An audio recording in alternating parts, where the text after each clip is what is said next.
Θα μάθουμε σήμερα περισσότερο για την αρμένικη κοινότητα.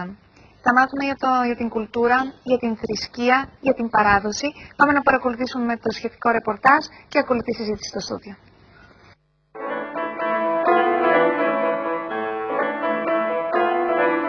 Η γενική εντύπωση που επικρατεί είναι ότι η αρμένικη κοινότητα στην Κύπρο συγκροτήθηκε στις αρχές του 20ου αιώνα. Όμως, εάν ανατρέξει κάποιος σε βυζαντινές, αρμενικές, λατινικές και άλλες πηγές, θα ανακαλύψει ότι η παρουσία Αρμενίων στο νησί χάνεται στα βάθη των αιώνων. Η πρώτη εγκατάσταση των Αρμενίων στην Κύπρο έγινε το 578 μετά Χριστό. Η επόμενη γνωστή αναφορά σε μεταφορά και εγκατάσταση Αρμενίων στο νησί έγινε το 1136, όταν με εντολή του Ιωάννη του Β' του Κομνηνού μεταφέρθηκε ολόκληρος ο πληθυσμός της πόλης Τερχαμτούν στην Κύπρο.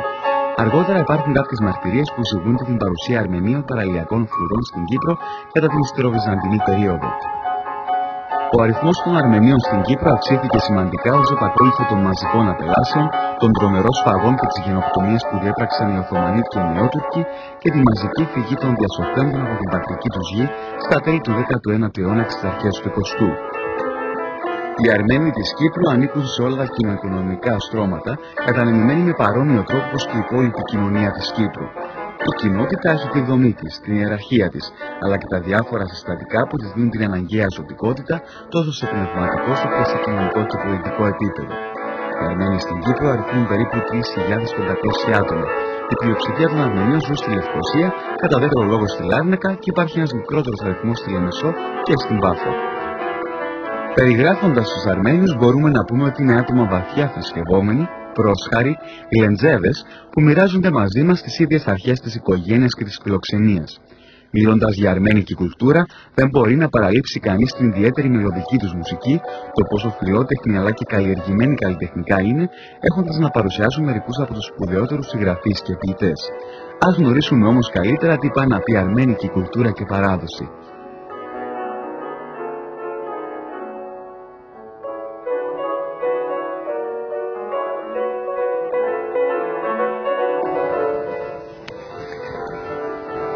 Μια διαφορετική κουλτούρα, παράδοση. Αύριο οι φίλοι μας από την αρμένικη κοινότητα γιορτάζουν τα Χριστούγεννα. Εμείς σήμερα θα αφιερώσουμε στην εκπομπή μας χρόνο και περιμένουμε και εσάς στις τηλεφωνικές μας γραμμές. Αν σας ενδιαφέρει κάτι, αν θέλετε να μοιραστείτε μαζί μας κάτι το οποίο γνωρίζετε και εμείς όχι και είναι καλά να το μάθουν όλοι, στο 77-77-1088, μια μεγάλη παρέα να το συζητήσουμε όλοι. Καλημερίζουμε την κυρία Βέρα Αχματζιάν, καλή σας μέρα, καλώς ήρθατε. Τον Αρμέν Ντεμιρτσιάν, καλή σου μέρα. Την Ταγιάννα Πετροσιάν Παναγή, καλή σου μέρα Ταγιάννα, συνάδελφος εδώ στο ΡΙΚ. Την κυρία Νάταλη Κωνστανιάν, καλή σας μέρα και καλώς ήρθατε. Και τον κύριο Αντρανίκ Αρτσιάν, καλή σας μέρα. Χαιρόμαστε που ανταποκριθήκατε στην πρόσκλησή μας για να μπορέσουμε και εμείς αλλά και οι υπόλοιποι φίλοι τηλεθεατές να μάθουν περισσότερο για την κοινότητά σας. Κυρία Βέρα, ξεκινάμε μαζί σας. Αύριο είναι τα Χριστούγεννα. Είναι διαφορετική και η θρησκεία όσο αφορά, είσαστε χριστιανοί ορθόδοξοι, αλλά είναι διαφορετική η προσέγγιση. Αν μπορείτε να μας εξηγήσετε αυτή τη διαφορά. Προσέγγιση δεν μπορώ να πω διαφορετική. Οι ημερομηνίες διαφέρουν, υπάρχουν λόγοι γι' αυτό. Ποιος είναι ο λόγος?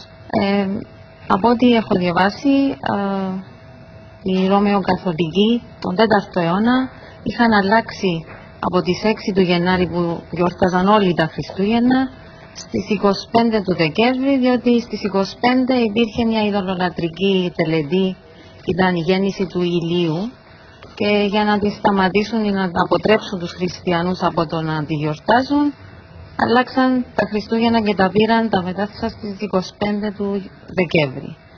Στην Αρμενία δεν υπήρχαν αυτές οι τελετές, γι' αυτό δεν υπήρχε και δεν χρειαζόταν και η αλλαγή και έτσι έχει απομείνει στις 6 του Γενάρη.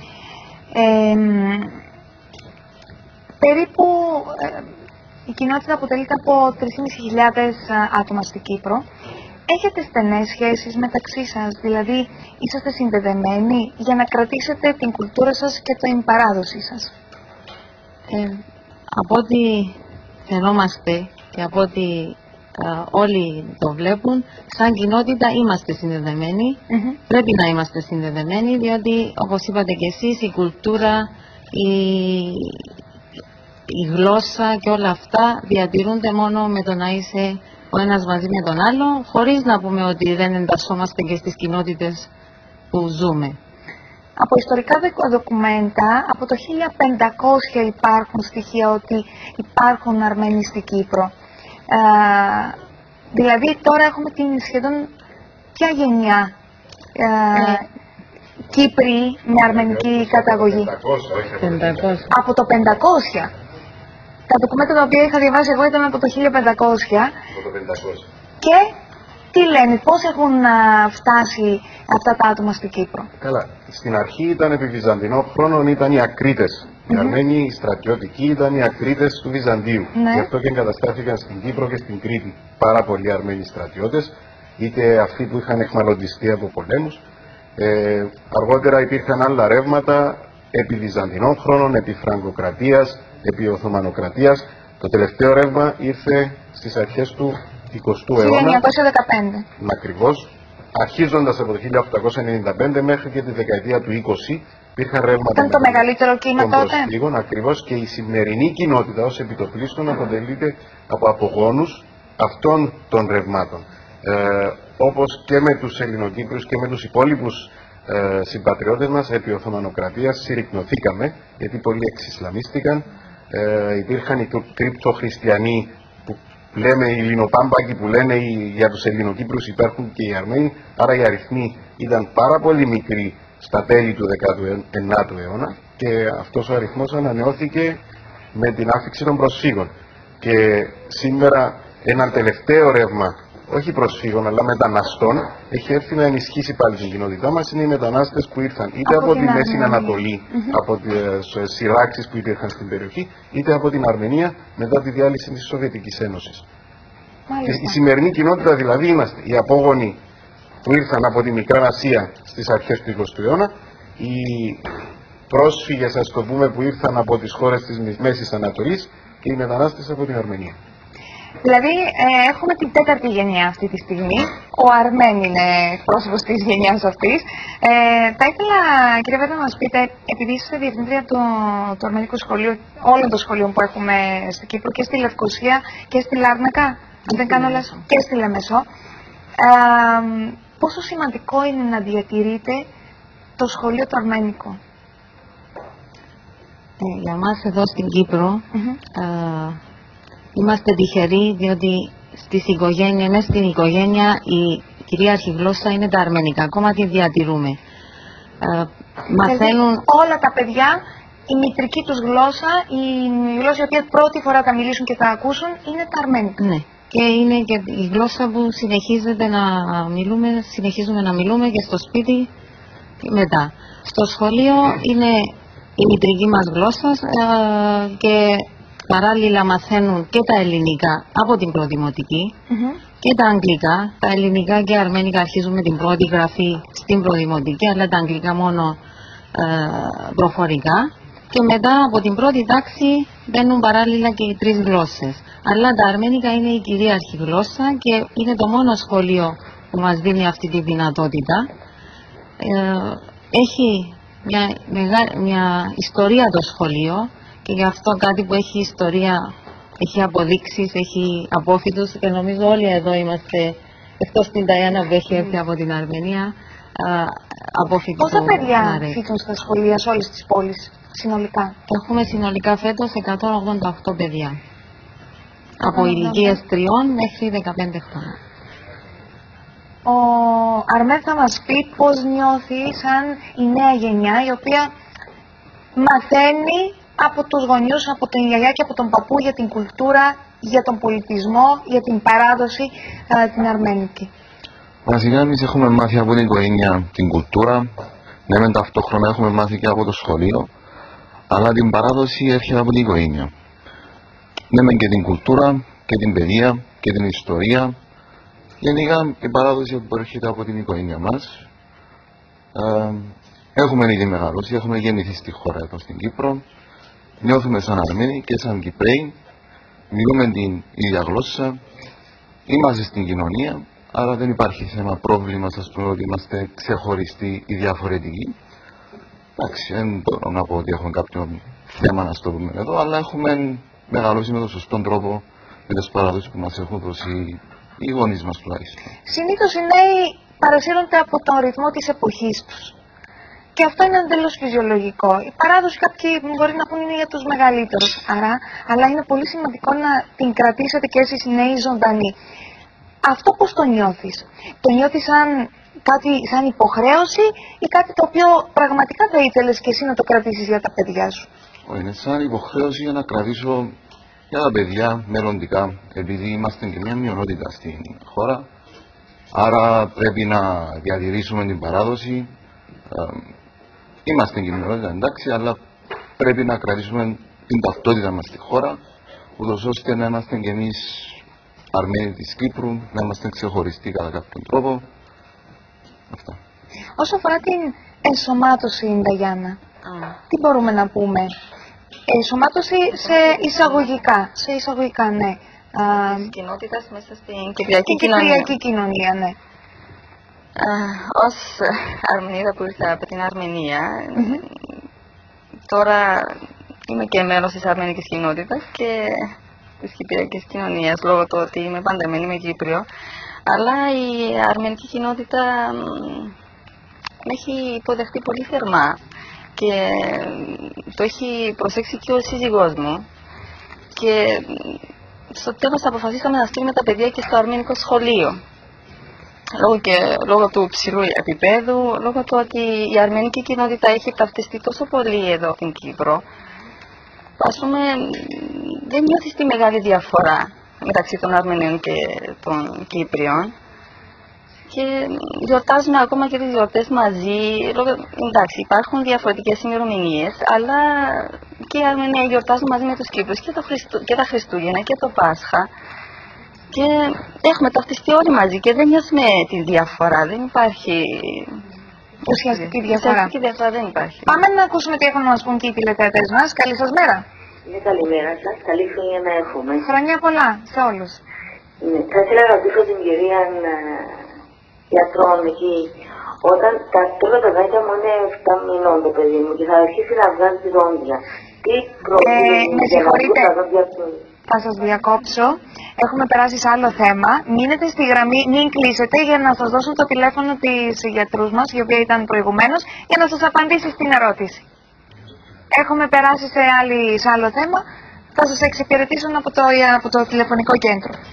Λοιπόν, Νάταλη, τη δική σου άποψη, τη δική σου κατάθεση σήμερα για το θέμα το οποίο συζητάμε. Θέλουμε να μάθουμε περισσότερο για την κουλτούρα σας και την παράδοση σας. Η κουλτούρα μας και οι παραδόσεις μας είναι κάπως διαφορετικές, αλλά τις έχουμε ταυτίσει κιόλας με τους ντόπιους εδώ που ζούμε εδώ και χρόνια. Κάτι διαφορετικό για να σας ενημερώσω κιόλας, ψήνουμε κάποια ειδικά εδέσματα για αυτές τις μέρες. Το αγαπημένο μου είναι το κετέ, είναι ένα γλυκό κουλουράκι που μέσα έχει μια γέμιση με κανέλα και ζάχαρη και αλεύρι, το οποίο αρέσει και πάρα πολλά και στα παιδάκια μου. Από εκεί και πέρα ψήνουμε και εμείς τη γαλοπούλα μας, με την ωραία γέμιση της γαλοπούλας που φτιάχνει η μητέρα μου. Πάμε στην εκκλησία και εμείς, σήμερα το βράδυ θα πάμε εκκλησία. Ναι, από την προηγούμενη είχα μιλήσει με κάποιους φίλους χτες και σήμερα τα πάτε η ώρα 5, αν δεν κάνω λάθος, μέχρι τις 7:30 και αύριο που είναι η ημέρα, πάλι τα πάτε στην εκκλησία, πάλι υπάρχει λειτουργία. Ναι. Απλά εντάξει, δεν είναι όλος ο κόσμος που πάει, όσοι μπορούν και έχουν την ευχέρεια θα πάνε. Τι άλλο φτιάχνετε αυτές τις ημέρες και είναι παραδοσιακό που μόνο αυτές τις ημέρες θα το φτιάξετε? Τα περίφημα λαχματζούν, τα οποία τα λατρεύουμε κι εμείς. Ναι, υπάρχει η κούπα η αρμένικη, που είναι τελείως διαφορετική από αυτή που ξέρετε, επειδή την βράζουμε μέσα στο νερό και έχει γέμισμα με κεϊμά μέσα. Δεν είμαι και η τέλεια ειδικός, επειδή τα φαγητά τα μαγειρεύει όλα η μαμά. Κύριε Βάρα, μου είχατε πει για ένα γλυκό, για μια κρέμα την οποία φτιάχνετε. Σούπα μήπως? Η σούπα, η γλυκιά, η σούπα, ναι. Και αυτό είναι παραδοσιακό, αλλά τη συνταγή να μας την πει, κυρία Βέρα. Η συνταγή δεν μπορώ να σας πω, αλλά τα συστατικά να σας πω ότι είναι σιτάρι, ξηρή καρπή, έχουμε διάφορα μπαχαρικά και γίνεται σαν το pudding, σαν μια γκρέμα που την τρώνε πρέπει να είναι στο τραπέζι της πρωτοχρονιάς. Πρέπει να υπάρχει αυτή η κρέμα. Ναι. Και συνήθως την τρώνε για μερικές μέρες ως τα Χριστούγεννα. Και ο σκοπός, για ποιο λόγο την έχετε στο τραπέζι, τι σημαίνει αυτό για σας? Το ανουσαμπούρ, και η λέξη ανούς σημαίνει γλυκό, συμβολίζει έτσι μια